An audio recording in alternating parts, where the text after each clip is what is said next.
This is real life, nigga, fuck music. Don't matter how I do it, I just do it. Never think twice, bro, I just do it. 23 Nike, just do it. This is real life, nigga, fuck music. Yo, what's going on, ladies and gentlemen, and welcome back to the channel. In today's video, we are here in Raid Shadow Legends Mobile, and we have collected a super awesome free legendary attacking champion. Now, I'm not the only one that has the access to this champion. Every single player has access to this free legendary attacking champion. This is a part of the Sun Wukong chase. You have to log in 7 days in a row, and on day 7, which is the final day, you guys will claim the champion. Now, during the making of this video, obviously I have already claimed the champion, but I made a mistake. As you guys can see, we have clan v clan in 18 more minutes.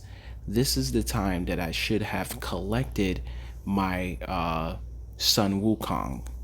Now, the reason why I'm saying this is because not only is he a legendary champion, but you're also gaining points if you collect him during clan v clan. And seeing as he is of the legendary status, he's gonna grant you guys 30,000 clan v clan points. So just imagine you starting off clan v clan with your foot already in the door. You got yourself 30,000 points just by claiming him. And then you can also upgrade his accessories, level him up during clan v clan, and all of those points are gonna just basically transfer over and help your clan have a higher percentage chance of winning the competition just by getting him during clan v clan. So if you're watching this video, make sure that you guys are logging in after this video is uploaded, just so that way it can calculate towards your clan v clan, because I want to get you that 30,000 free points. Now let's talk about him, because this is a champion that's possibly gonna help every single player out, whether you are a free to play or a pay to win. A noob player, meaning you're brand new to the game. You're a middle-ist player, meaning you've been playing for a little bit but you're not a pro. And then there's full-fledged pro players, meaning you've been playing for quite a long time, and maybe he's not the champion that you may need for your exact team, but he's going to be useful somewhere. So let's take a look at his kit. But first, we're going to go over to the 3-bar tab, and as you guys can see over here, it has actually vanished for me. So for you guys, it may still be there. So there's that much needed information right there about the character itself. But if you come over to your champions, and if I scroll through, here he is, Sun Wukong. He is a part of the Skinwalkers, and this is what he has come with. These artifact set pieces are perception. So we got 5-star epics, and we also got some 6-star legendary pieces, which is really cool. But as you guys know, you don't necessarily have to equip him with the stuff that he came with. You can, you know, basically use whatever you have in your inventory if you do have better stuff. So me personally, I don't have too much of the best gear, so I just used what they gave me because it makes sense. And then I equipped him with some offense as well. This guy has a high accuracy, and he also has very high crit and crit damage, crit rate and crit damage. And he also has a pretty decent amount of speed as well.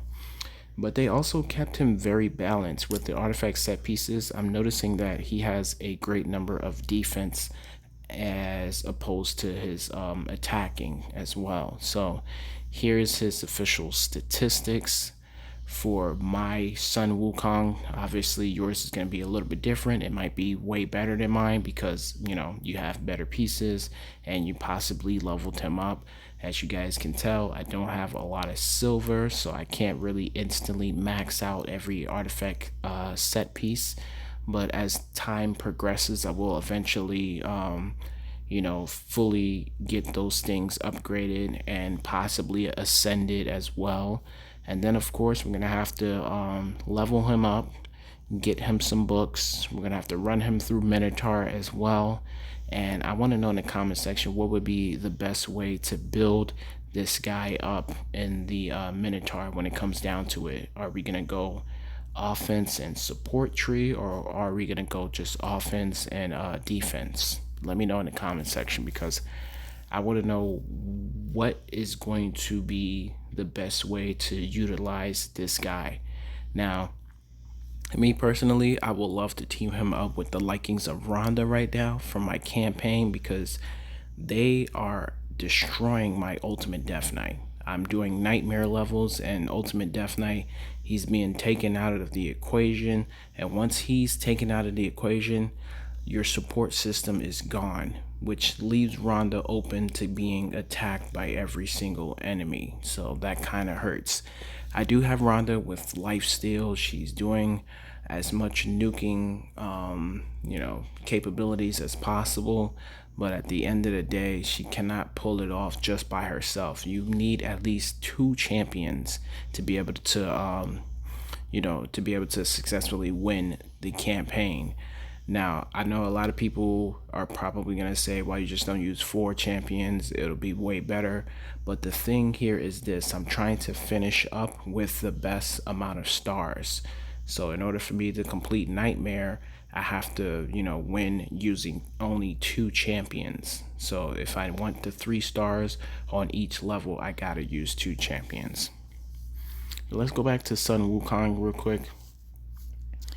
So as you guys can see right now, this is just a default. He has no masteries, he has no blessings or anything like that. So looking at his accuracy though, that is crazy, bro. Plus 142 just on the artifact set pieces alone.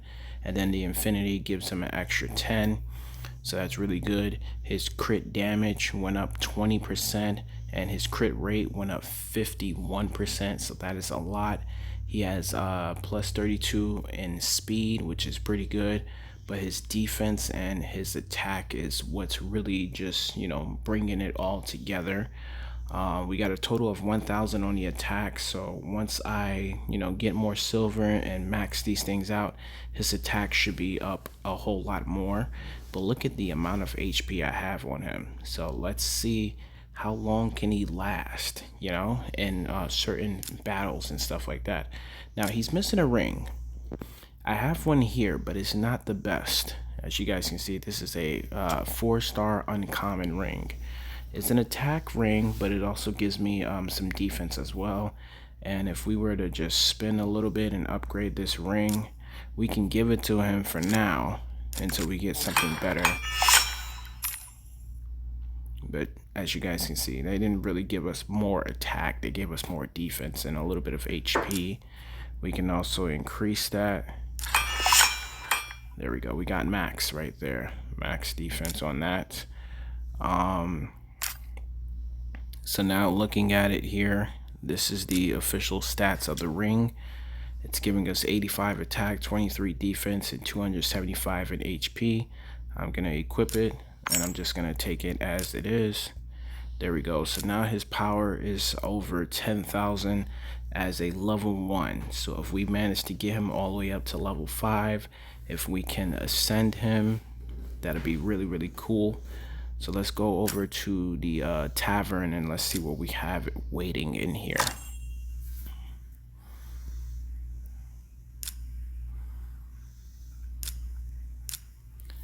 Okay, so we do have some brews in here for him. So we definitely can get him up to level just slightly. And ascending, we need some more of this here. So we need to make some potions here. Okay. And we're going to need a lot of green. We're going to need a lot of the green potion here, the superior one. Yeah, so we're definitely going to need a lot of the superior potion there as we make it through his, his progress. But what do you guys think overall of him? I think he's going to be a really solid guy. I do think that if I run him in either in arena or maybe Doom Tower, maybe he might actually help me make it to some of those higher levels. I'm not too sure how he's gonna do in the campaign, you know. I'll just do a quick little test run here just to give him some levels, just to see where he is. So we're just testing out on Brutal real quick, teaming him up with Rhonda. Let's see how this goes.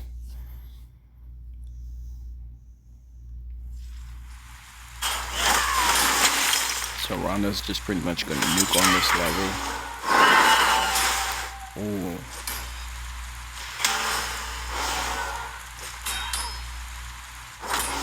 Notice how he ignored a lot of the defense and he landed the block buffs. So that's what that high accuracy is coming in and doing for him right there. That's really cool. Okay, so he's not going to gain that much level of XP, you know, on this current stage, but just seeing what he was able to do right there was pretty damn good. We got ourselves a rare boot, which we can keep that, or we can just salvage it later on. All right, so now let's try a more higher advanced floor and a different boss here. So let's take UD out and let's put him back in, and let's try him against Vladimir here. Nice.